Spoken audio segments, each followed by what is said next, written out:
that will be given for us by a professor in the Faculty of Mathematics and Physics at the University of Ljubljana, and the head of the Department of Fundamental Physics in the Joseph Stefan Institute, Denis Arčon. So let's start. Well, thank you very much for your kind introduction, and glad to be here with you. Here, this is your third week already, so you might be quite tired, and I'll try to go easy with you, okay? So the title is here, detecting, it's slightly changed, I suppose, detecting spin state. I try to give a little bit more broader perspective on experimental methods we are using. But just a few words of self-introduction. I'm working at the condensed matter physics department. Morning. I'm working at the condensed matter physics department, and we are divided in 4 core groups. One is on quantum and functional materials. Then we have soft matter, surfaces, nanostructures, biophysics, and physics of quantum technologies. And we are department, experimental physics department with a long tradition. Okay, one of the longest here in Ljubljana. Some activities started in the early 50s, and if you go to our labs, we still feel we are still left somewhat behind 50s. So it's all these buildings and the equipment somewhere. Anyway, so what we are doing, we have one of your colleagues there. She's an expert in PPMS, MPMS measurements. Probably you have seen this equipment. It's just down the corridor. We have lots of nuclear magnetic resonance spectrometers covering a broad field range. The highest field we can get in our group is 16 Tesla, but we can go down with temperature, and we can go down up with pressure as well. So we can change both temperature and pressure while measuring material which is of our interest. We have also electro paramagnetic resonance spectrometers, different frequencies, so different fields if you like, also pressures and temperatures. And lots of other experimental equipment you can think of. So this is, I belong to the physics of quantum and functional materials group, and this is us, a core group. It's please switch off the light. I think it would be better, huh? Yeah. But then don't fall asleep, okay? Yeah. Okay, it's better? Much better. Okay, good. So this is in Dresden. We had a nice conference last year, and on nuclear magnetic resonance in solid state. So you can see who we are. And as I said, we are working mainly with nuclear magnetic resonance, electron paramagnetic resonance, but we do also work on neutron relaxation and neutron scattering experiment. We do have 2 colleagues which are big experts in this field, and something we'll touch also today. We'll use nitrogen vacancy centers in diamonds applied to condensed matter research. So that this is something what we do, or what the equipment we are using, and what we are interested in are quantum materials. So these are materials, that would be my definition, where quantum effects manifest over a wide range of energy and length scales. You could argue that every material you're looking at is basically a result of quantum mechanics, right? Yeah. But it's something we are interested in materials where quantum phenomena manifest quite clearly, either by excitations or any other phenomena. Couple of different fields we are pursuing or following. One is the unconventional superconductivity. This is the phase diagram we developed on C60. In this phase diagram, the parent material is basically insulator, okay? And you modify this insulator in a certain way. What you do is you increase the bandwidth, and we drive this insulator, mod insulator, into the metallic and then low temperature to the superconducting state. And this is the phase diagram we kind of developed. You see that this is basically the bandwidth. It has the TC goes over some maximum as a function of the unit cell volume. And we have all the other phases like bad metal phase and so on. So it's a phase diagram which is pretty similar to the phase diagram that has been developed over the years of Cooper experiments, which are prototypical examples of unconventional superconductors. We are also quite interested in or active in the field of quantum spin liquids. And my colleague, Andrei Zorko, is going to give you a talk next week, I believe, on that. So I will not touch this subject at all. And we have these are the two main topics, but then we have other phenomena like looking for antiferromagnetic or magnetic materials where magnetic component couples to other degrees of freedom, like lattice, charge, and so on. So we are looking for two order parameters that would couple, for instance, and manipulating one, I could try to change the magnetic order or vice versa. That would be sort of a field in multiferroids, if you have ever heard of that. The common topic of all these materials is we have strong electron correlations. So interactions between electrons are very important. They should not be ignored in the systems we are studying. That's one part. And the second part is we try to reduce the dimensionality. So we try to constrain our electrons into layers or one-dimensional chains, because that's where the quantum phenomena or quantum fluctuations should be the strongest. Okay, but I cannot go past this football team. So, I think I started this. This is from the match between Slovenia and England, which we almost won. And I would like you actually, why I'm opening this, it's because of the soccer ball, okay? If you look at the soccer ball, it has a shape like this, okay? It has pentagons, which are surrounded by hexagons. Why do you have their pentagons? If basically you start with the graphene layer structure, and then you replace some of the hexagons there, and that creates such a curvature into your otherwise flat surface. Okay? And then when you make 12 of those, and you get the module. Okay? So this is, in each of these vertices, there will be carbon. Okay, so let's move on from Slovenia and England match now. So that's a molecule around 7 angstroms in diameter. Okay, with the energy diagram, molecular orbital diagram, like this, you have a highest occupied molecular orbitals here, fully populated by electrons. And then you have 3 states here, lowest unoccupied molecular orbital, LUMO, as you would call it, right? Which is empty and completely generated. Okay? So you can count how many electrons we can inject here. Okay? In the case of superconductors I started with, we inject 3 electrons. Okay? So we are working with a half-fill band, if you like.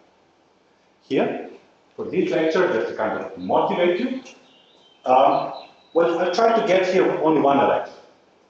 1 electron is, I'll get quite particularly. My colleagues from chemistry, they can do surgery on this molecule. So they can perform operation. They can take 1 carbon out by some magical chemical reactions and get nitrogen instead of this carbon. and nitrogen has one extra electron. So it's like working with C60 minus. Okay, that's how I get electron back. Okay, and what we can do now, I can take those C59N molecules, okay, like C60 minus, right? And I can deposit them on some surface. This is C59N, seen at grown on the gold surface, and you can see I can get a very nice hexagonal lattice. Lots of features. This is STM image. Lots of features. For instance, if I look at this molecule here, what is the symmetry of this? It's like there's a C3 axis, right? Okay, but that means that there is a molecular orbitals from the top is quite particular, right? And we can understand this if I look at, for instance, this case. Okay, I have two hexagons and one pentagon there, and this is the center of this triangle. That is the three hexagons, two hexagons and one pentagon. Looking from the top, it looks like something like this. The other possibility to have this threefold symmetry would be that I look from the top and there would be just a hexagon. And I can go from, for instance, like this. If I start with the molecule, this would be my gold atom, C59N. Looking from the top, you see that would be probably this case. But then, of course, the gold surface and the C60 on top of that, they are not commensurate. Their lattices do not match. So in order to accommodate somehow, what happens is that this molecule, for instance, the next one, could be a little bit tilted even more. And as you follow this, you will see that you go from this threefold to twofold and back to threefold axis. So we can basically explain, for instance, this would be twofold, like you see, there are just two blocks there. Yeah, it's exactly like that. Okay, so we can have a very nice layer of C60 molecules deposited on the surface. Yeah. We can divide the C60. What is the 60? 60 is 60 carbons per molecule. Okay. Did I answer your question, or is it something else? But you say that every pentagon instead of hexagon, it's the nitrogen. No. Operation, two different operations, removing and then making. No. I start with just carbon C60. Okay. Good. Then I take only one carbon out and replace it with that one mass. So C60 is already with pentagon. Yeah. Okay. So we are working with the C59N. It's still the same. The cage still has the same shape. Okay. Except one carbon is replaced by nitrogen. Yes. Yes. Ah. Okay, good. And we are engaging. Fine, fantastic. Yeah.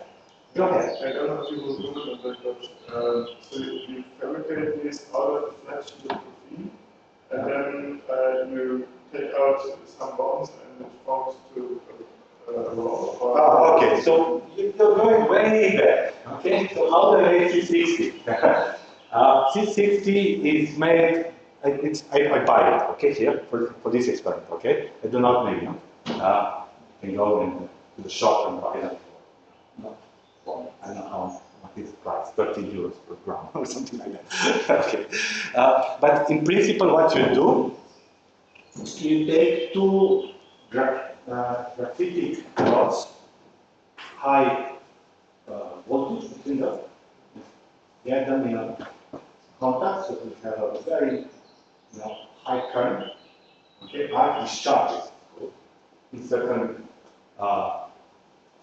environment, and with this you're basically tearing graphite apart, and then they start to recombine, okay? And during this relaxation process, that's where the C60 is from, okay? So it's as I said, this is a little bit technological part that was investigated beginning of 90s. Okay. Nowadays, It's Amazon, basically. It's shopping. Yeah. Okay. What is the difference between the covalent bond length of nitrogen, carbon, and carbon-carbon? It's a very good question. Cage distortion is small, so it still stays around then 1.45 angstroms. So it's almost like a carbon-carbon bond. Okay, there. But it's true. This nitrogen is a little bit protruding from the perfect sphere. It's a very good question. Thank you. Good. Sorry. Yeah. And what was the point of discussing relativity? So what do we get from it? Okay. So it's my curiosity. Okay. So when we deposit this C60 on the surface, I see various patterns like this. Actually, it's work of my very good colleague Marion van der Midden at our department. So you see there 3 blobs. Okay, like 1, 2, 3. Okay, and somewhere there are 2 blobs. So I ask myself, what is the origin? What is the origin of the difference of the electronic states which I'm seeing from the top? And I try to explain it. Did I reply to the question or not? Yeah. Okay. Right. I can try to do it even better. For instance, I can take one of these. So nobody asked me actually. This is a radical molecule. So radical molecule is usually extremely reactive. So they try to get another molecule somewhere else and form a dimer, which is boring, non-magnetic stuff. But I can try to prevent that. I can put them into some, like a very short section of carbon nanotube, like here. And that will prevent or disturb this dimerization process. Yeah? So just pushing them in further around. We can do this now.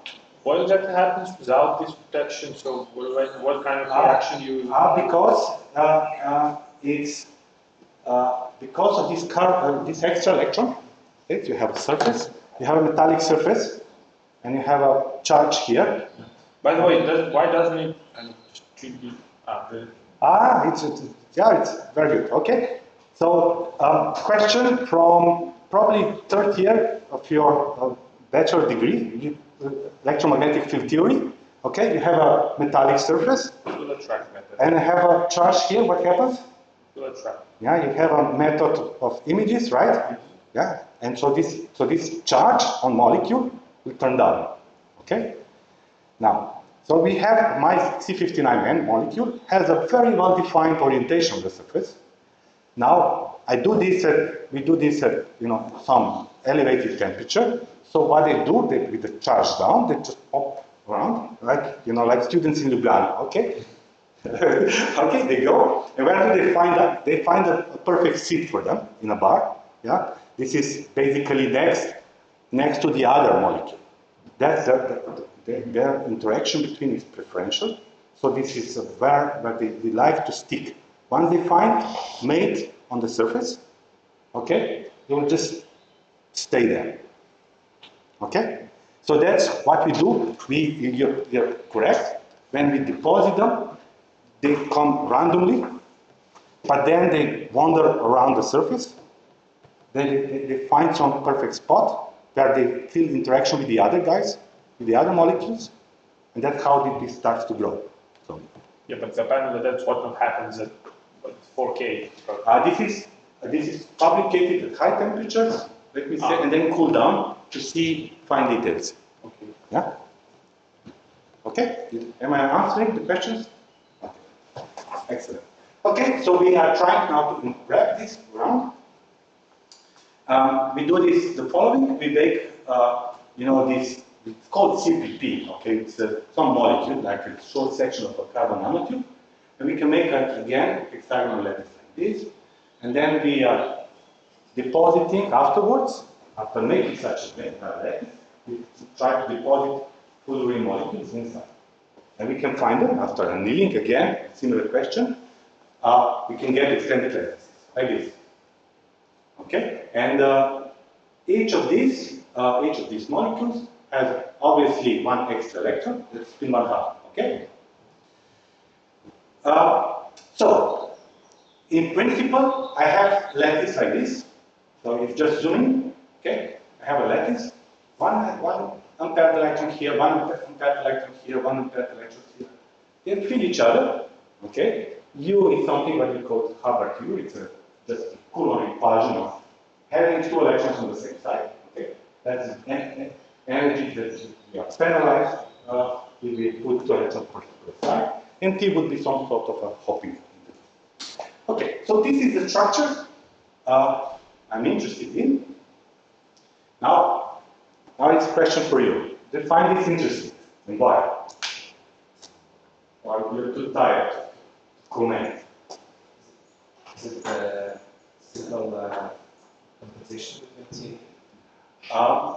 Yes, so, okay. What you would have because of T and U, it's very good. So it's a question whether this is a metal or insulator. Okay? T would be delocalization, U would be localization. Yeah? You don't want to have two electrons per side. Okay? So if U is winning, then you have a metal, then insulator. If kinetic energy term, T, is winning, okay, then you have a metal. Okay, very good. Some other thoughts?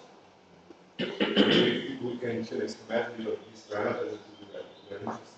Absolutely, because you are working on quantum spin liquids, so you immediately thought this is if I have antiferromagnetic interactions between these three guys. Okay, I can satisfy this bond. I can obviously satisfy this bond. I can obviously satisfy this bond, but I cannot satisfy the third bond. So that would be sort of a model spin liquid. Okay? Ideal, let me say, because obviously I can make very nice lattice. Okay, go ahead. So, if with this dressing with the piece of a nanotube, what happens is that you kind of prevent them from bonding to each other, but you still kind of do not fix the orientation of this nitrogen atom. So, yeah. In principle, they will still kind of pop up in random direction, and in principle, I don't see, moreover, let's say, I don't see how this protects them from bonding in a electrostatic way to the metallic substrate. Okay, so they are still a little bit, compared to the previous case, they're still a little bit further away from the surface, from the metallic surface. And we have a lot of X-ray spectroscopy data, and I'm not going to show this, but if you're interested, we can discuss it after the lecture. We have a lot of X-ray spectroscopy data which is proving that the radical state of the molecule is fully preserved in this structure. It is not in the previous one, but in this case, it is fully preserved. Okay. So my bigger worry is how big is T actually. Yeah. Not that much how much do they interact with the gold surface, but how big is... Okay, then my argument is that this T that you mentioned is going to be more or less random because it still depends on the orientation of your nitrogen atom. It can pop upwards, downwards, sideways. Sure. So you would have that's what maybe you find this interesting, so that the T would be... I do, but... the T wouldn't be one definite value. Yes. There would be some disorder, yeah? Yes. In the structure, okay? Okay, so we have triggered some interest in you. That's very fine. Very glad to see that. Now the second question I have: how would you detect this status? Any suggestions from you? Maybe. AFM. Okay. Okay, because you're at the end of the tip. What you're putting some magnetic material. Okay. Good. So that's one suggestion. Some other questions? For that, I still have another stupid question, probably. So there are no stupid questions. You have an unpaired electron which sits around this nitrogen, and because it's an unpaired electron, it has a relatively weak connection to this nitrogen. So it might as well go into the metal. What prevents it from doing so? There is no charged answer. Yeah. Still? Yeah, I'm asking why. I Why? don't understand why. Probably just they are not that close enough. There is a distance, there's a certain distance between the metal and the C59N molecule. So you're basically saying there's no direct tunnel into the gold No. for some reason. Yeah? Okay. They are just spaced, let me say. This is probably misleading picture. This ring here, probably like this. Yeah. Yeah, at the bottom, and this is just like a scoop of ice cream, yeah, Yeah. on top of that. Okay. Yeah. I see. Okay. Okay. Very good. Okay, so, but there is a question, of course. One question is the sensitivity, because it's not very easy to detect spins, yeah? Just a few of them, single spins, right? And another question is this question of spatial resolution. Okay, so we have two problems when we're discussing that sort of problems. But two problems to discuss problems. Okay. So two issues, let me say, when we are dealing with that sort of structures. Right. So I can think of two possible solutions. One is solve for the sensitivity. So what I can expect, okay, basically make a crystal bulk material. Okay? That means that the number of molecules there will go to 10 to 17 or 10 to 20 or something like that, and suddenly I have stronger crystals. The other one is whether we can get some spatial resolution. It's similar to the idea that colleague has mentioned, so that if we have some cantilever and we have some probe there that could couple to the surface thin plates, that would be fantastic. And I'll try to go from this part to the other side towards the end of the lecture. Okay. At these low temperatures and in the absence of magnetic field, there's probably another option, which is usually found small superconducting squid devices. Oh, yeah. As the ones that EasyJet have developed. Absolutely. I have one slide, okay? When this is something, small squid devices are competing with what we are having here. Okay. Yeah. Technologies are sort of competing in terms of sensitivity and resolution. Okay. So try to cover both topics. I'm not sure whether we are going to finish in time, but it's let's start. Okay, let's try. So the first part would be, let's make our life simple. Let's work with bulk sample. So it's this structure here, just extended, we have cubic millimeters of such sample, 10 to 18, 10 to 20 molecules. So that makes the response stronger. And what we are looking for is electronic properties, magnetism, superconductivity, that sort of questions we are having there when looking at this structure. Okay? As experimentalists in a bulk, or in solid state, we can work with certain scattering techniques. Okay, X-ray, neutron diffraction, that will give you very good information on the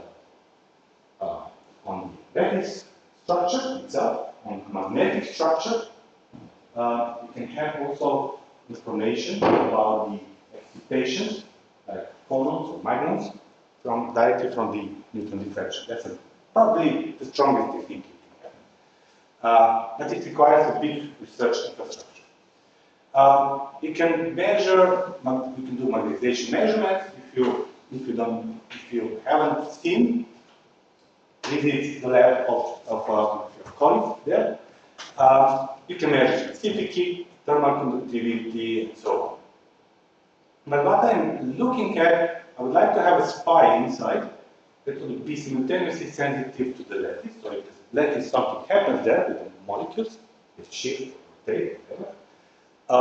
Or if it is sensitive to electrons, like here, this one would see the electron on the C60.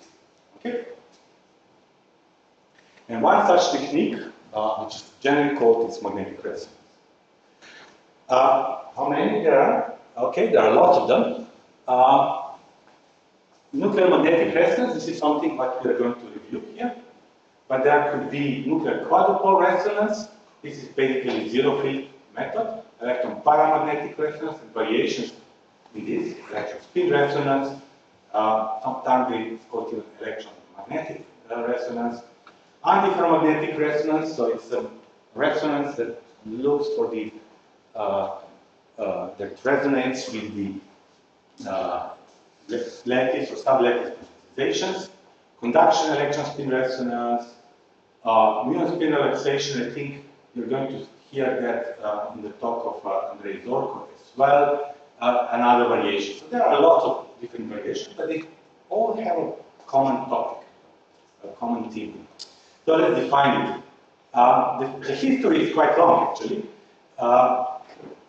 The history is quite long.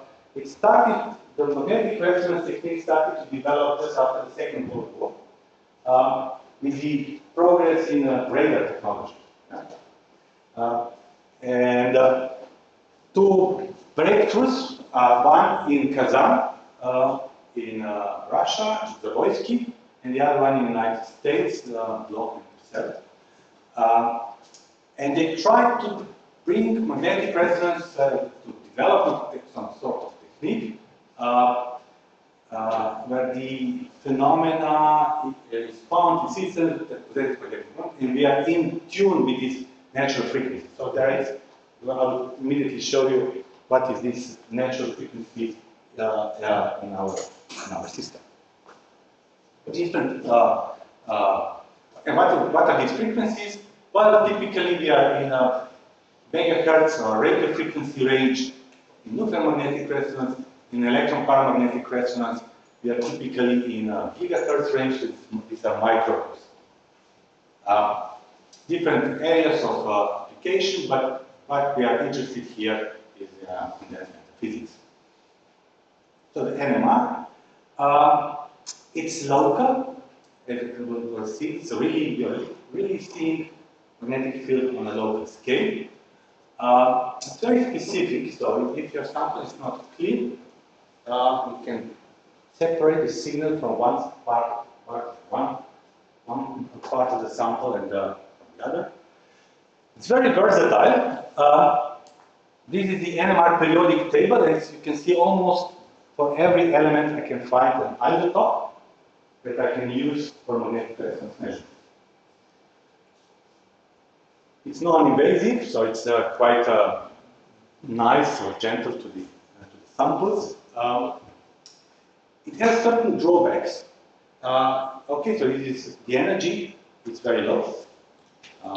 We are talking about micro electron volts of energy, but the biggest disadvantage I feel is we can get only partial information on the partial Q relation. So it's not like neutrons. We can determine dispersions. We make actually sort of averaging over the Q space. Q is momentum. Yeah, Q is momentum. Okay. So the idea is the following. I have a magnetic moment, okay, and there is a certain energy associated when I apply the magnetic field, and there is a splitting of this. This is just a simple case of spin 1/2. Okay, this is I'm supposed to certainly heard about that. This is the Zeeman effect. And the natural frequency I was talking about is the transition between these two states. And that's, for instance, in the case of NMR, this would be 10, 50, 100 megahertz. Okay, the energy difference here. If you just follow simple equations, this is the frequency we are called carbon frequency. And it's proportional to the magnetic field, and the factor which is called gyromagnetic ratio. This is very specific for each nucleus that is with which we are working I can do this also classically. There is torque. Torque, and torque is associated with the change of the angular momentum, but the angular momentum is on the other hand associated or proportional to the magnetic moment. So I can derive this equation for the motion of the magnetic moment inside a magnetic field, and the solution is exactly like in the previous slide. So it's a Larmor frequency for the precession of the magnetic moment. In the pulse sample, I have to sum of all of those magnetic moments. At the end, I get to the magnetization. So this will be the torque part. But there is certain term which is associated with the relaxation phenomenon. Okay?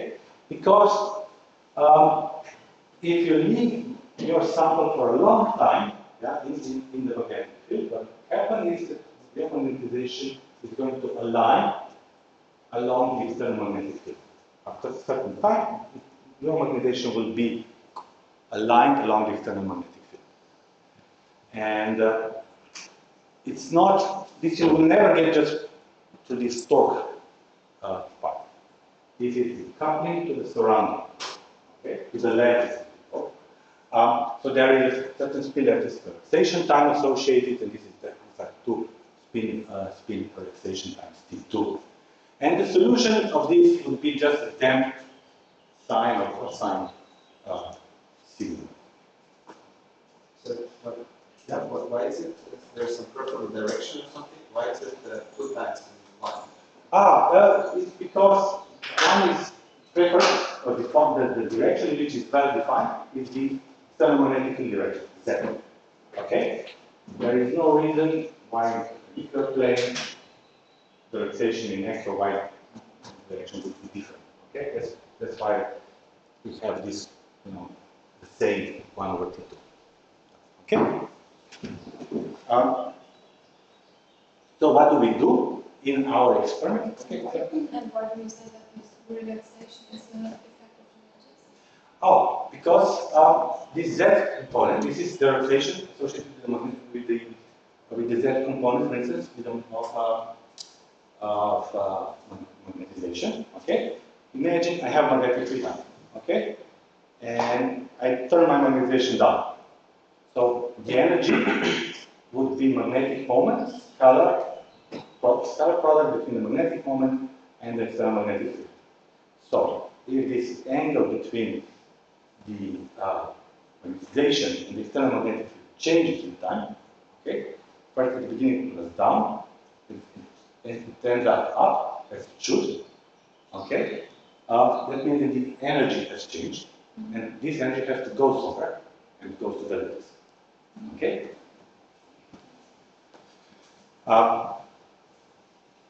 Okay, so how we do this? Typically, we start with the magnetization, which is again along the external magnetic field, and we try to flip it somehow by applying radio frequency pulse in one direction, for instance, in the X direction. We flip it, and then we allow this magnetization to develop. Okay?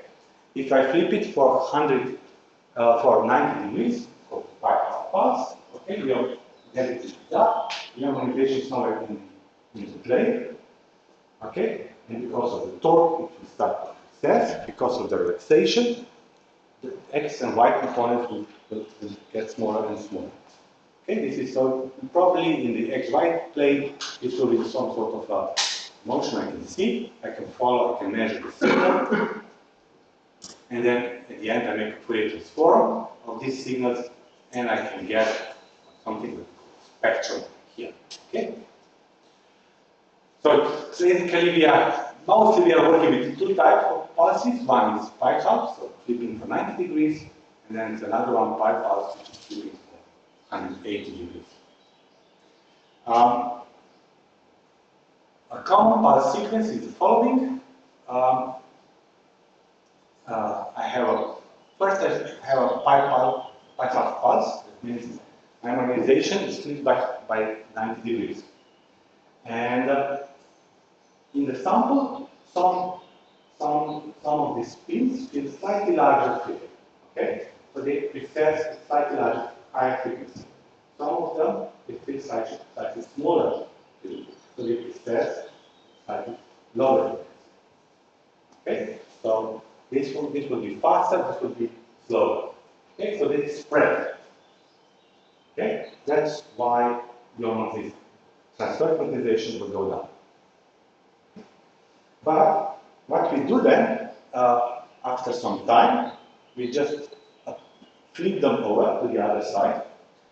And this guy here is still faster, still fast, so it will go in the same direction. This one on this side is still slower, so we will process in the same direction, so we will refocus.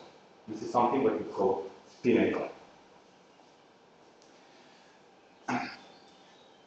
And that's the basic of measuring T2. So we can refocus the inhomogeneities, okay, but we cannot refocus any fluctuations.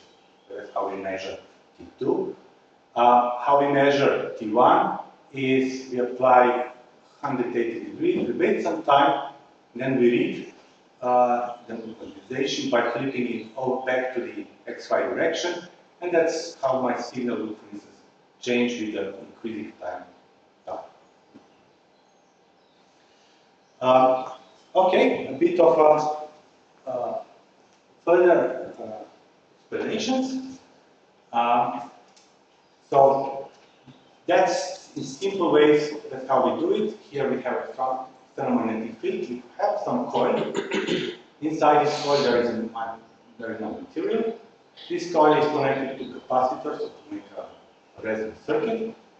But in reality, what happens is, because of my material, it has a conductibility, the complex impedance will change. Okay, it has two height, has two contributions, real and imaginary part. Okay, and this imaginary part you can see is going to change.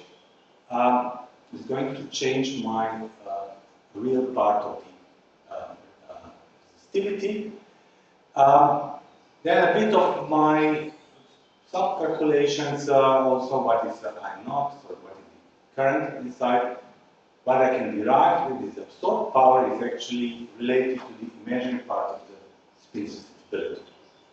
So in magnetic resonance, what we are measuring is the imaginary part of the magnetic susceptibility. You can get the other parts of Kram's-Konnik relations, but this is in essence what we are measuring.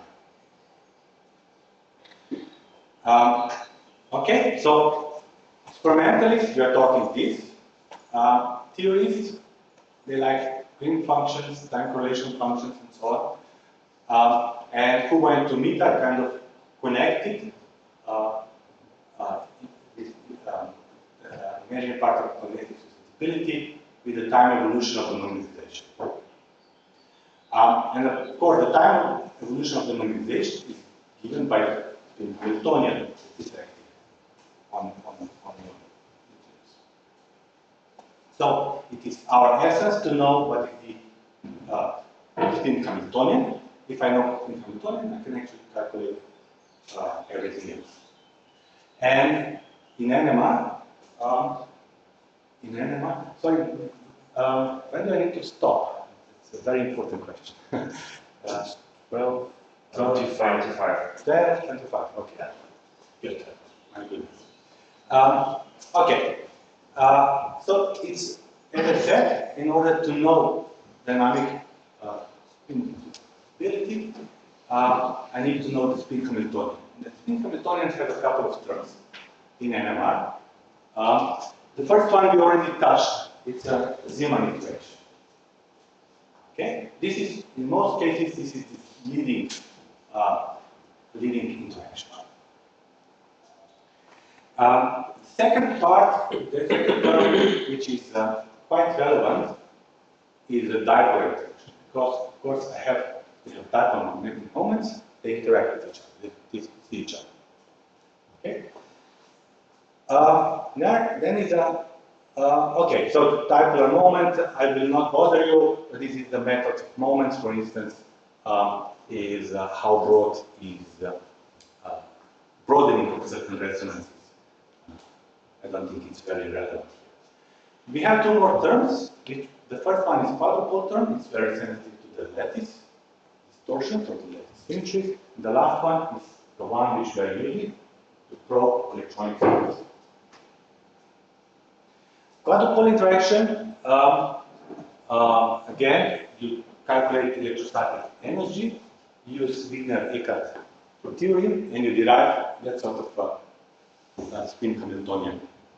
Okay, and there you have a VZZ, which is an electric field gradient.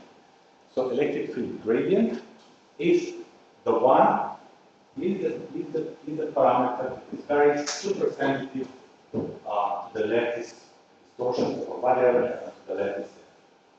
Okay, this is my magnifying glass. If you like, into the internal crystal structure. And what's the n in the previous slide? Sorry, the En is what you mentioned. What you mentioned? Yeah, this is En. The last term of the Hamiltonian, you have electron. okay, this is electronuclear. Okay, electronuclear. Okay, this is the one which will probably explore the most. Yeah, this is where I couple my nuclear magnetic moment to the electronic moment in the vicinity. What's the order of compared to the zero? Oh, okay. Good. I think I have one slide later on, but this is by far usually by far the largest. 100 megahertz, if you like. Quadrupole can be tricky. I don't know what is the largest quadrupole interactions we measured, but in your studies, We have one sample that's actually comparable to the Xenon. okay, so it can be comparable. Yeah. For instance, with Martin, we studied tantalum disulfide. There is 80 megahertz, so it can be comparable. In my samples, this is not the case. It's usually on the order of 1 megahertz or something like that. But it's not exclusive, as colleagues said. They can be comparable, or sometimes even go in the other regime, when the quadrupole interaction is the leading one. Electronuclear interaction. This is on the order of megahertz. I don't know what is in your case. For instance, in carbon systems, you have a pi electron, so basically it's more or less dipolar interaction. Would be, less than 1 megahertz. In some other systems, I don't know, in your ruthenium chloride, what would be magnitude of the hyperfine coupling? Yeah, it also gets comparable to the Xenon interaction. So you're very unlucky. Yeah, it's right on standard. Yeah, it's then you're very unlucky because you cannot work with the perturbations. Yeah, so you have to solve this Hamiltonian, completely. Yeah? Okay. The effect of quadrupole interactions. If I have just a Zeeman, for instance, this would be in a spin 3/2 case. Zeeman interaction only. There is a splitting, of course. The levels, I started with spin 1/2, just 2 states. Now we have spin 3/2, 4 states. Okay. And if the transitions would be allowed, NMR transitions would be when this spin quantum number changes by 1. Okay. So from 3/2 to 1/2, from 1/2 to -1/2, and so on. That would be allowed NMR transition. But then, because of this term, which I treat now in a perturbation, something you are not, you have no luxury to do that, but in my lecture I can do. So it's just a small perturbation. If you can see, there is so that would be, for instance, that would be 3/2 square, okay? 1/2 square, but 1/2 square would be shift in the same direction, okay? And these two guys go the other way. So you can see that this, if I have just a one transition, one frequency, which would be equal for these transitions here, 3/2, 1 minus 3/2, minus 1/2, and so on. Now, all of a sudden, in this case, the frequency increases. Here it stays the same, and here it shrinks. It's smaller.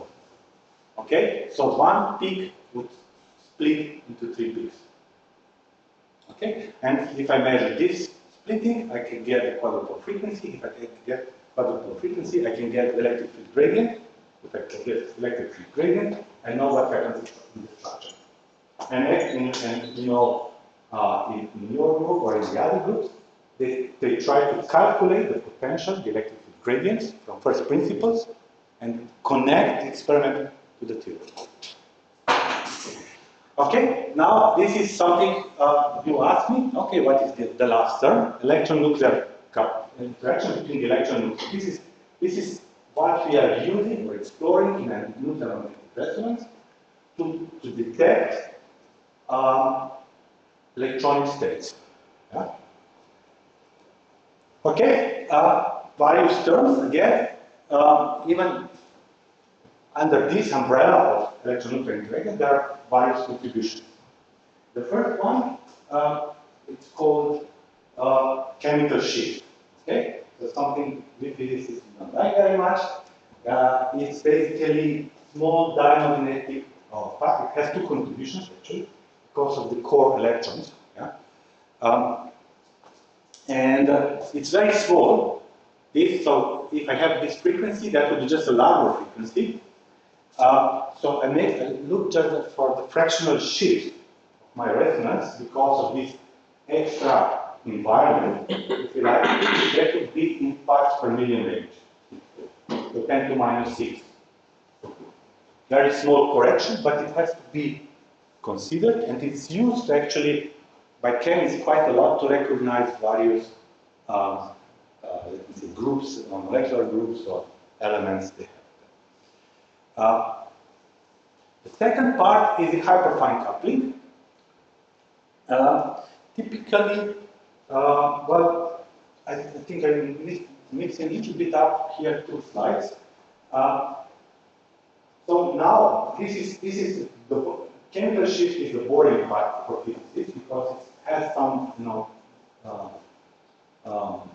contributions from lower electrons in the core electrons. But the one which is of interest for me is the electron, unpaired electron. Okay, so I don't know if I have a transition metal ion, that will be one electron, unpaired electron in the orbital. Okay, 3v1, something like that. And have 2 contributions. One, I started for some reason here, I don't know why, with a Fermi contact interaction. Actually, here we are measuring the spin density at the nuclear site.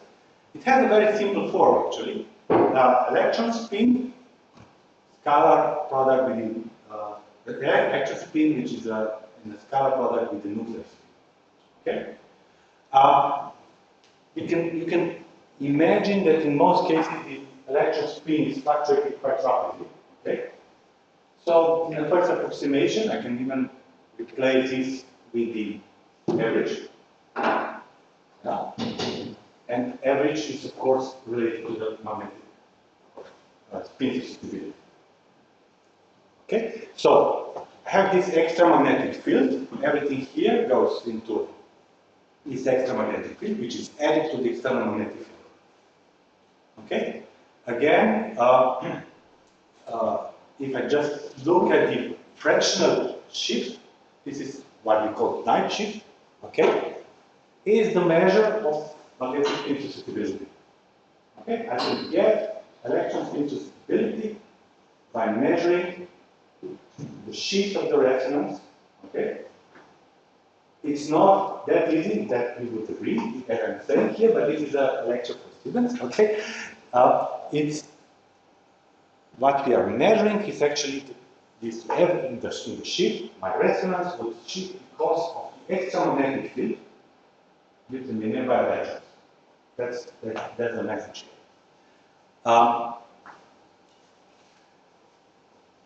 Okay, so this fractional shift, night shift, okay, is proportional to the spin susceptibility.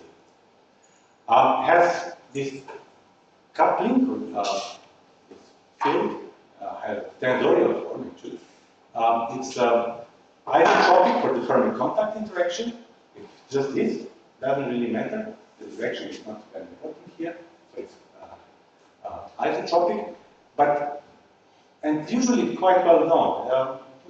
Rather well known. If you open Ashcroft book, I think there is calculation of the shift, the Fermi contact interaction for a couple of elements like lithium or so alkali metals, if I remember correctly, from 30 years ago or something like that. Then you can have it transferred. It can be that makes a little bit more. Also, get off-diagonal elements in the hyperfine coupling tensor. It can be dipolar. So again, even dipolar interaction between electron, spin, and nucleus, you can pack them nicely inside this hyperfine tensor. Okay, a bit of summary again.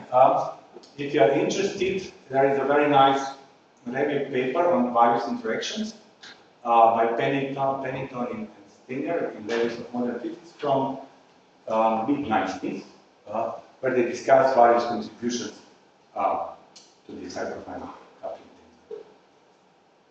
Few examples. So what we do, okay, so if the shift is really proportional to the susceptibility, so what we then frequently do, for instance, we are measuring the shift. That's again my favorite case of C60. This is a measurement of the cesium. So these green balls here, these are cesium atoms. Okay. Electrons are on the C60 molecule. Okay. So there is a coupling between them, and what we are seeing then, for instance, if you measure one of those sides, there are two sides, the tetrahedral. Side, the resonance is a function of temperature. You can see it changes with temperature. Okay? So, in the next step, what you do, you plot this resonance, the position of your resonance, versus spin susceptibility. Something you would measure in your lab. Okay? And if everything is fine, then you should find a linear relation. Okay? And if you can see here, for instance, this would be for the octahedral sites. There is a linear relation between the shift and the spin susceptibility. Okay? That's how we experimentally determine the hyperfine coupling constants. We compare them against the susceptibility. Here, in this case, we got this susceptibility from speed measurements. You can get even better measurement would be from, for instance, with the electron paramagnetic resonance, where you have just spin-only contribution to the electron spin, only spin, electron spin contribution to the total susceptibility, no diamagnetic influence. Right? But a little bit word of caution here. I think I've started and I kind of neglected this. This is a local probe. Okay? So I'm really looking what is happening around my nucleus. Okay? This is a case from the group at Grenoble, I believe. They studied Haldane chain. I don't know how familiar you are with the Haldane chains, but it's spin 1, okay, along the chain, and they form that sort of valence bond, okay. In very simple words, you make spin 1 from 2 spin 1 halves, okay, on one side, and then you kind of get the valence bond on this side, yeah, and between the two. So what happens if I bring in some defect? So if I remove here one of the sides, sorry, here, if I remove this, then I end up on both sides. I end up with spin 1 half. Okay. So defects in folding chains have a spin 1/2, and as you go, of course, as you go away from the defect, so the largest field you will see, there's some certain correlation. The largest field you will see is just next to the defect, but as you go away from the defect, so here we put in defect, for instance here, and as you go away from the defect, this, correlation gradually diminish. The local field is changing back and forth, okay, but it's getting smaller and smaller. And your reference has one main peak, but then you have one next to the defect, on the other side is next nearest, and so on. Yeah, sorry? What are the axes of this? Yeah, this is the field. Okay, this is my signal intensity. But I'm trying to plot here is comparing, trying to assign.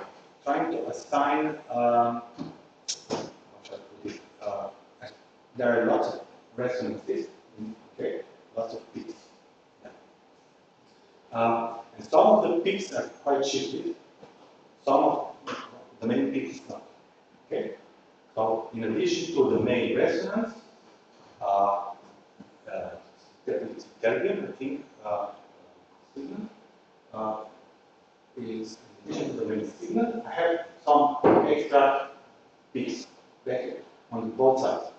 So these people from the group of Vlad and Babatic, they try to understand what is the origin of the shift of those peaks. Okay? And they started, okay, if I'm far away from any defect, okay, I don't see any big internal field. There is nothing there. These are basically valence bonds, so it's in zero. Yeah. There is magnetic susceptibility would be zero. So I have this main peak here. Okay? Then I introduce the defect. Okay? So suddenly at some point they did it intentionally. You can see they introduced magnesium instead of this defect breaks the chain. Okay? And breaking such a chain creates spin 1/2 on both sides. Okay, suddenly before introduction using the defect, I had something which is zero, non-magnetic. Okay? And I make a defect inside, create a defect, I suddenly have next to my defect, I suddenly have unpaired collection. And this unpaired collection will shift the resonance of the terbium, which is next to the X this defect. Okay, the shift will be large. But as you move away from the defects, okay, this remnants of the internal field is kind of increasing. You feel it quicker and bigger. That's what they measure. So this would be the second, that would be the second nearest, third nearest, fourth nearest, and so on. I give this example to emphasize. I started with a 60, which is simple. I can measure the spin susceptibility. I compared it with the bulk susceptibility. But as your colleague can tell you, in NMR, we should be a little bit, there is a word of caution, we are measuring local spin susceptibility. Okay? This is not bulk spin susceptibility, this is the local, just around my nucleus. That's what I'm trying to underline here. Okay, in metals, okay, we go back to the Fermi contact interaction. Block states, I'm certain you're very familiar with that. And if I plug in this, I get a spin Hamiltonian, which is of this sort. Okay, or the night shift, which is given by the square of this Q and multiplied by spin susceptibility. Okay, in metals, spin susceptibility, this one, is actually measuring, this should be subscript, it's a Pauli susceptibility. So measuring the shift, I can get the density of states and the Fermi energy. That's the kind of information I need. Again, example. I applied now 15 kilobar pressure of my Cesium 360, so I'm getting from the insulating to the metallic phase. And you can see these are a few measurements, temperature, more or less temperature independent. The shift of my resonance is basically giving me power stability. Power stability is giving me density of states. But at a certain temperature, this is a superconducting transition temperature, the shift quite rapidly actually decreases, and this is due to the entrance into the superconducting state, which is a perfect diamagnetic material. Okay, this should go to 0. This is the Yoshida function. Fit. So we can really, this dependence is how the stability of my sample at 15 kilowatts actually changes with temperature. You can then even feed, for instance, this is for the superconducting state. You can get the superconducting gap by the standard TC, sorry, just to prove that you are in strong coupling. Okay, so far I focused on the average field. Now we have to say a few words also about the relaxation. And spin lattice relaxation, that was sort of your question. So why I think we need lattice. Okay, if I perturb my thermal equilibrium, the energy of the state will change, and this energy has to go somewhere. And we say it goes to the lattice. These are the degrees of freedom, where it can go. With lattice, I'm quite generous. With lattice vibrations can be any other source of quasi-particles. I don't know, in your case you probably have some magnons there, yeah? So you have a relaxation, so you start with magnetization, nuclear magnetization to the lattice or to the magnons and so on. So I introduced the perturbation, the first time-dependent magnetic field, and go through the calculation, Fermi-Golden rule. This is the transition probability for the transition between the two states, initial and final. Okay, and I, instead of H prime, I introduce the Hamiltonian fluctuating with a fluctuating field inside. Okay, Dirac delta function, and I end up with a transition with this sort of expression. This is my key expression. So what we are measuring is the spectrum of fluctuations of local magnetic field. That's what we are measuring in the lattice fixation dimension. Short question. Yeah. Which Hamiltonian H1 do you use? Is this one? So okay. Yeah, that is fine. Okay, so the B naught is the main magnetic field. Now 10 Tesla, we apply, this is along the z-axis. But in order to have a transition between these states, okay, I have to apply something which has a perpendicular component. Yeah, this is something which gives me rising or lowering spin operators. Okay, that's how I can get the transition between them. So that's why I'm using this one. And of course, because of the energy, this has to be to have just the right frequency of fluctuation. Okay, did I answer your question? Okay, great. So this is the result, the main result. Just a very simple, let me say, discussion. What can happen if I start let's assume we have this initial spin, okay, and local or initial local field, and it jumps between the two values up or down, okay, with a typical correlation time tau. Okay, so away time tau, and suddenly I have a possibility that my magnetic field flips or not. Okay, so after a certain time, okay, I have half of them here, half of them there. Okay, and I can continue. So if I just take a correlation, this is this, okay, or if you like, B plus delta B minus would be proportional to the spin, electron spin, and I can calculate this for the after time waiting for time n times delta t. And look at this, it happens that the correlation function behaves exponential. Not a big surprise. Actually, the characteristic time tau comes here. So, if I make a Fourier transform of this exponential, I get the Lorentzian. Okay? So it's time tau over 1 plus omega squared times tau squared.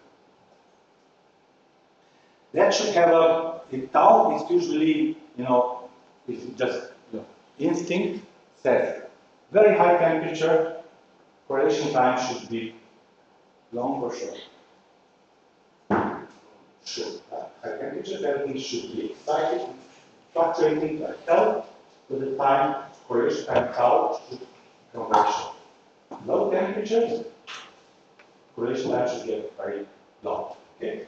If I have something which is fluctuating, high temperature, it will slow down, and eventually stop, almost stop. Okay? Now, so very short, very long. In physics, what you do, very short time means that I can neglect this part. So at high temperatures behave, follow the temperature dependence of the correlation time. Okay? But then at some point, you go through the condition that omega times tau is equal to 1. Okay? So that's where your relaxation will be the strongest. You will be in resonance, your time, the correlation time, the correlation frequency fluctuations will be exactly in a tune with the natural frequency of the Zeeman Barlow frequency, if you like. The relaxation will be the strongest, but then as the temperature goes even lower, the lower temperatures, time the tau becomes very long, and you see I can neglect this one. So at very low temperatures, 1 over T1 will follow, will be just the opposite, 1 over tau.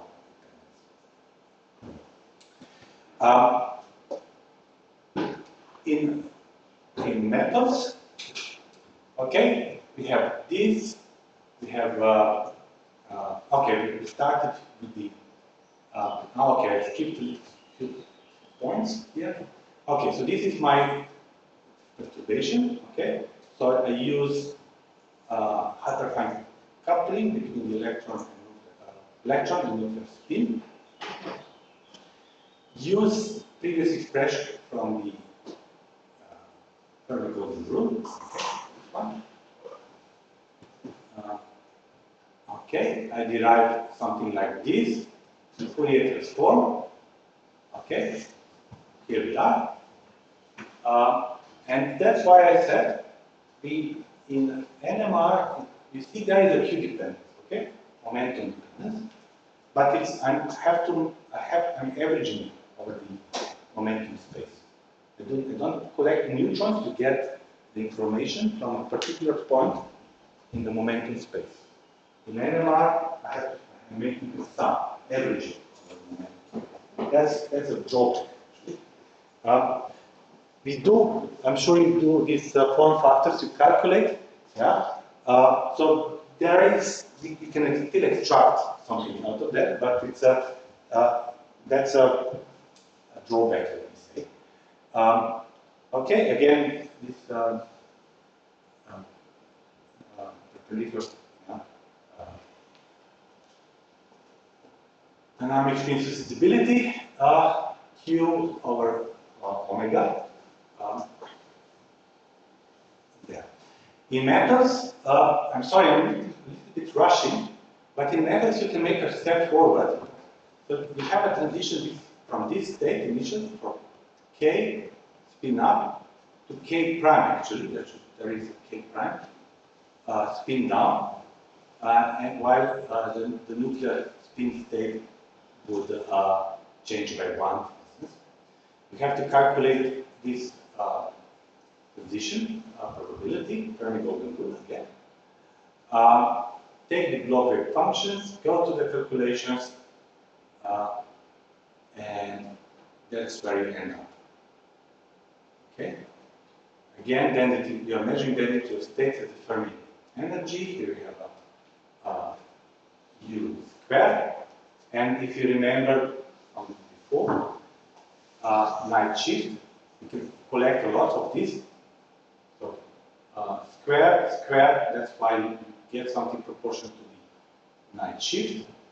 Susceptibility is Pauli susceptibility, so square of the density of states is proportional to the Pauli susceptibility. So these terms are basically night shift square. So 1 over T1T is proportional to the K square, the night shift square, or 1 over T1T night shift. They are just elemental constants here. Okay, just a Boltzmann constant in the electronic gyromagnetic ratio. Let me show it to you. So if the spin susceptibility is temperature independent, so spin lattice relaxation time would be proportional to the temperature. Okay, 1 over T1 proportional to the temperature. K shift includes the Pauli susceptibility. Okay, so it should be more or less temperature independent. Okay, so 1 over T1 is proportional to the temperature. This bump here is, obviously I have in my system some motion, so fluctuations, where I go from fast rapid fluctuations, very short correlation, time and high temperature, pass through the maximum, or to my natural Larmor frequency, and then we freeze out. This is something we discussed before. There are certain, let me say, deviations from expected and measured, and these are usually given in terms of electron correlations. I don't think I have time to go into that. In the superconducting state, gap opens, the density of states are kind of pile as the edge here. Okay, so I have this divergence here of the density of states. Go to the calculations, and you can see I can measure density of states, if you like, also in the superconducting state. And this was one of the first tests of the superconductivity of BCS theory. That's for the aluminum. I showed it for the sake of history. 1 over T1 is kind of temperature dependent. This is what we remember we said this is a Kuringa relation. Then we have something that is called Haber-Schlichter peak. And once the gap is very, very much open, we have just exponential decay, suppression of the relaxation rate. So with this, in this part, we get superconducting gap. Yeah. What was the sorry, this is for the aluminum. That's 1.5 K. Okay, that's it's 1 K. This is one. I think aluminum has 1.5 K. Yeah. But depending on the, I don't know how many of you are actually interested in conductivity, but this delta, this superconducting order parameter, is not necessarily just a scalar. It can have some momentum dependence. We are saying, okay, we are in a symmetry of my superconducting order parameter can have like S or P or D wave symmetry, and we can extract this information just by measuring spin lattice relaxation time, the form of the spin lattice relaxation time below DC. Okay, this is let's just, if I can answer to your question, in T60, maximum DC we got is 35K for this polymorph, yeah, 38 for the other polymorph, and we could, for instance, get the superconduction gap to DC ratio for different compositions, okay, and discuss the physics of superconducting properties of the fluorines, just by basically measuring the order parameter. Okay, sensitivity. So coming back to my point, sensitivity, we still need a lot of spins, no spatial resolution. I say it's a local probe, but we are measuring, we are exciting the entire sample in the first place. So it's not really the optimal solution for my starting questions.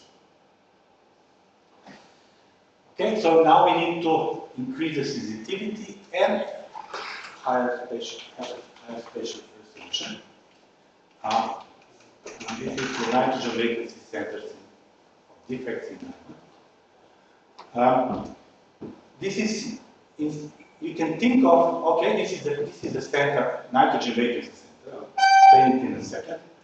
But you can think of this nitrogen in very simple terms. Is okay, I have one atom, one nucleus here, giant nucleus, which is corresponding to the entire defect in the diamond.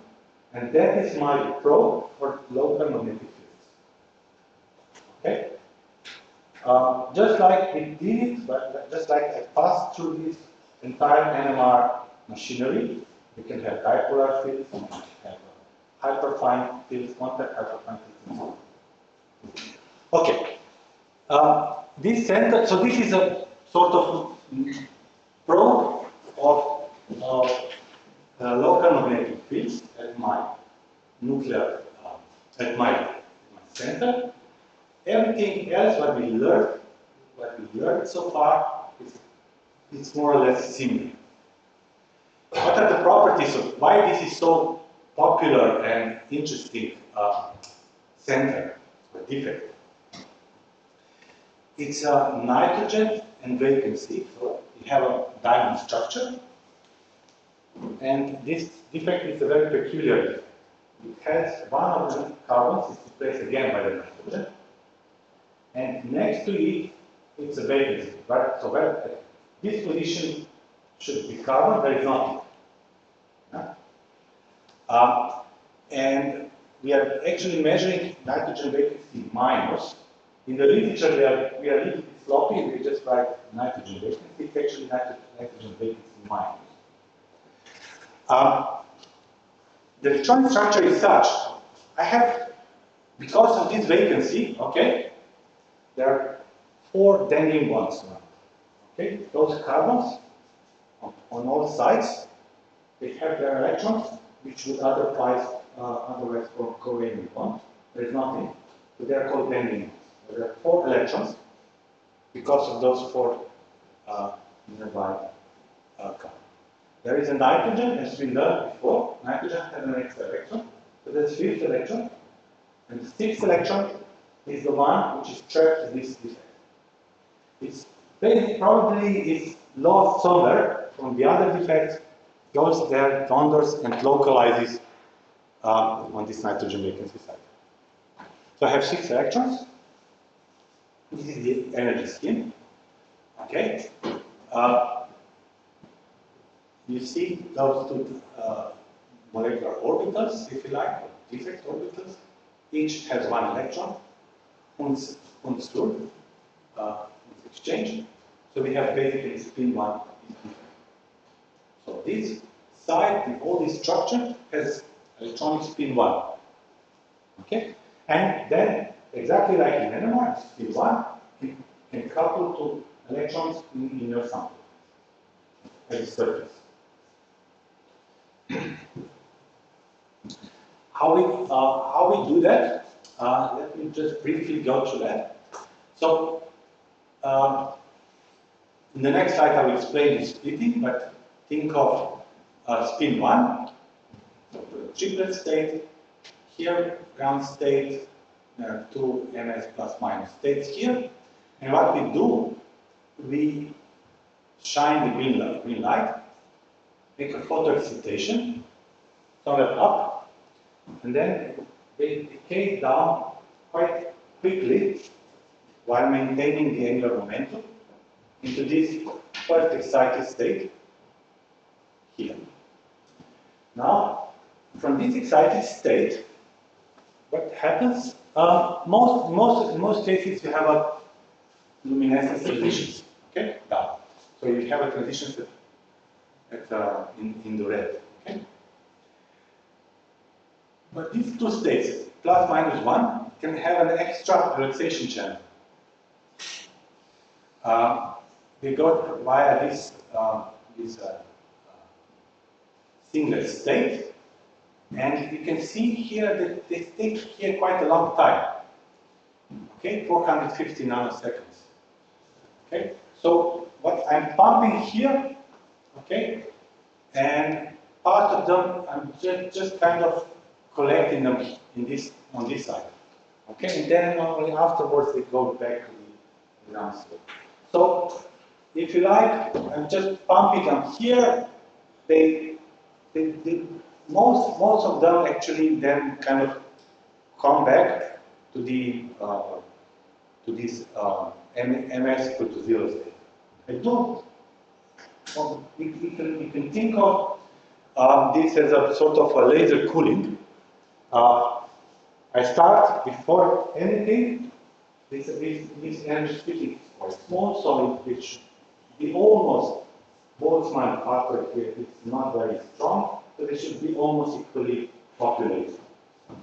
Okay, but then I'm pumping, and I get almost all of those states in the ms equal to 0. Okay, like I had a completely decreased the temperature, or the temperature of the ND center. Okay, I think you are now already familiar with the spin Hamiltonians quite a lot. This would be the Zeeman term of the my ND center, and this magnetic field. So this spin of the ND center is my sensor of the local magnetic field. In the NMR, we apply strong magnetic field. We make an extra effort to apply the strong magnetic field. In nitrogen vacancy magnetometry, okay, it can be external magnetic field, but it's usually we use this. Usually, this B is the magnetic field of my sample. Then this next term, this term arises into spin-spin interactions. D and E, this is zero field splitting parameter. It's very sensitive to temperature and stress. So, by measuring D, I can measure the temperature or the strain in my the other two parameters, this is electronuclear interaction, and this is just nitrogen 14 spin Hamiltonian. They are used, especially for those produced in quantum computing. They are mainly used to play with this. But in terms of energy, okay, so this term is 2.8 gigahertz. So in this side, this is 2.8 gigahertz. Okay. The transfer, this term, which I said it's a measure of also of the strain in the sample, it's much smaller. I can neglect it for a moment. And all the other terms as well, except for the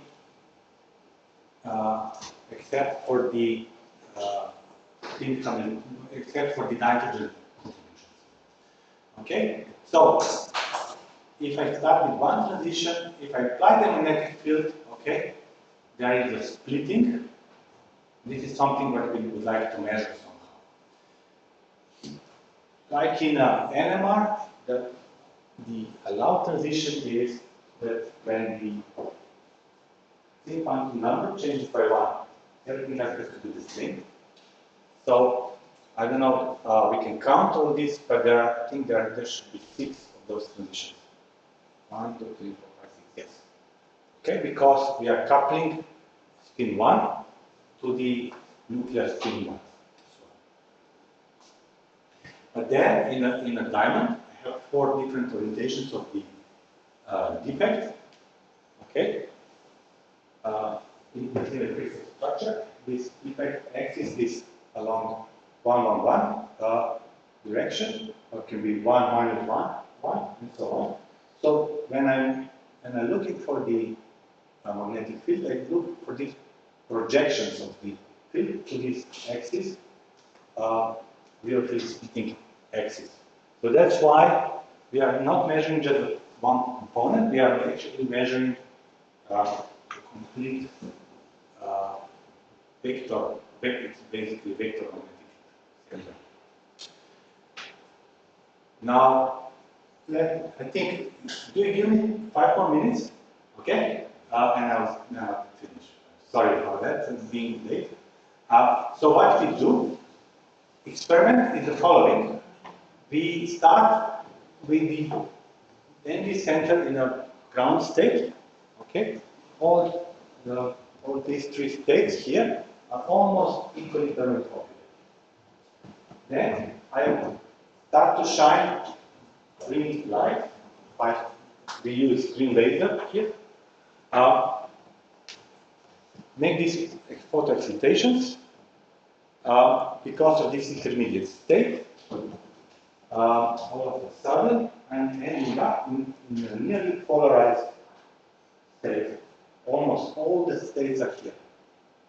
What do you mean polarized light? Because I think there are some experiments that are using perpendicular light. Oh yeah, we are using polarized, right? Okay, because I think it's changed the transitions, right? No? Yeah, of course, it's a matrix element that comes in. Yeah. I try to make a simple story. Yeah? Okay, but you're correct. Yeah. Now, okay. So in the next step, once I polarize them, then I apply microwaves. Okay, tuned at exactly this transition. So if I start it with the nearly polarized, almost 100% ground state there, then with the microwaves, what I'm doing, I'm bringing this up. Okay, so if the frequency of my microwaves is tuned to the transition between ms equal to 0 to ms equal to 1, then all of a sudden my fluorescence will drop. So that's what happens here. Then the first transition, and then the second one, and when I match the transition from here to this step. And of course, the splitting, if you like, that's a measure of the magnetic field at the nitrogen vacancy center. So you said that how do you see the direction? Does it depend on the direction of the okay, so it's light? No. It's the direction of the. So how do I make measure projection? Okay, is this D? Okay, it's like a tensor. Okay, it has this D define my axis of quantization as Z. So when I'm and this as this direction is different in a diamond structure. Okay, I have 4 possible orientations for this for D.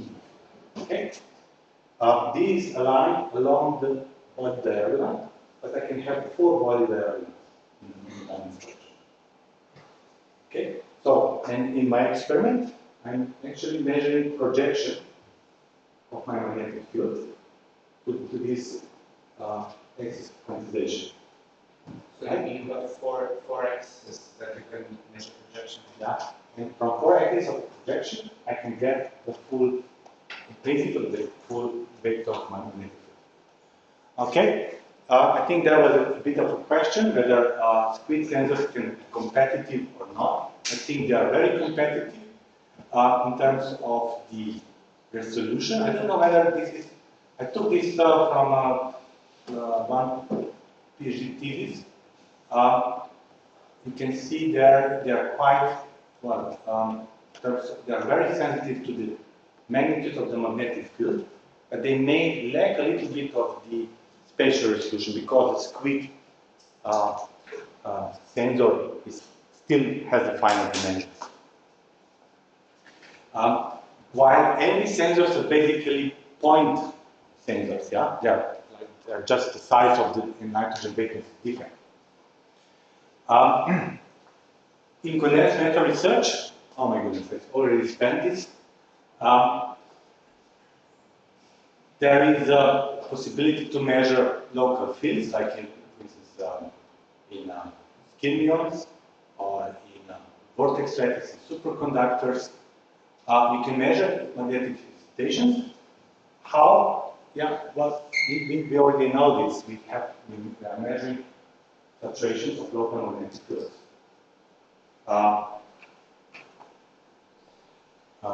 Okay. If you are interested, you can come to visit our lab. So this is how we are doing in our experiment. Simplified version is we have a laser. Our laser is in this experimental setup somewhere there. Okay. You have a dichroic mirror, which is here, going down through the objective to the sample, which is in our case inside the cryostat. And then we collect the red light, because here, the dichroic mirror, there are filters, there is a photodiode. If you just zoom here, I don't know whether it's possible to see or not. This part here, maybe you can see it, it's our microwave antenna. And beneath this microwave antenna is a sample. Okay, so this is sort of microwave antennas we are using. And experiment, for instance, in our case, it would be laser to initialize, okay, to polarize, make a microwave pulse, and then wait for a certain time, and then read, and then go to change the frequency of microwaves, go through that, and at some point we see a drop. This is our optically detected magnetic resonance of any centers. We can do some sort of a Rabi type of oscillations. We increase the pulse width. You can see there is a Rabi oscillation. Measure T1, for instance, as well.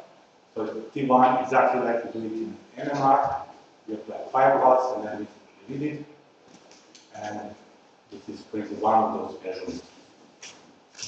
I think I should really stop. I have lots of small material. Some take-home messages. Okay, nuclear magnetic resonance. I find it as one of the best probes you can think of in the condensed matter. But it lacks a little bit of spatial resolution. So you don't, when you attack your sample with radio frequency pulses, you attack all the sample, not spatially selected. Nitrogen vacancy magnetometry might solve some of these issues. But where we are suffering at the moment is how to bring nitrogen vacancy center close enough to the active, electronically active surface. So, yeah, I took a little bit more time, but I guess I'm not the only one of the speakers. So, I'm in a good company, I suppose. So thank you very much for very nice 2 hours almost, yeah. Also, thanks for engaging to the discussion. I hope at least some parts of this lecture were of some interest for you, okay? If you would like to see what we are doing, the labs we are having, nitrogen vacancy or NMR labs or EPR labs, or discrete magnetic infrared labs, or please do not hesitate to contact me. You have at least two of my younger colleagues are here, so you can use them as a contact, yeah? And they will be happy to bring you around, and I will be also happy to explain what we are doing in our department. So thanks again for your attention.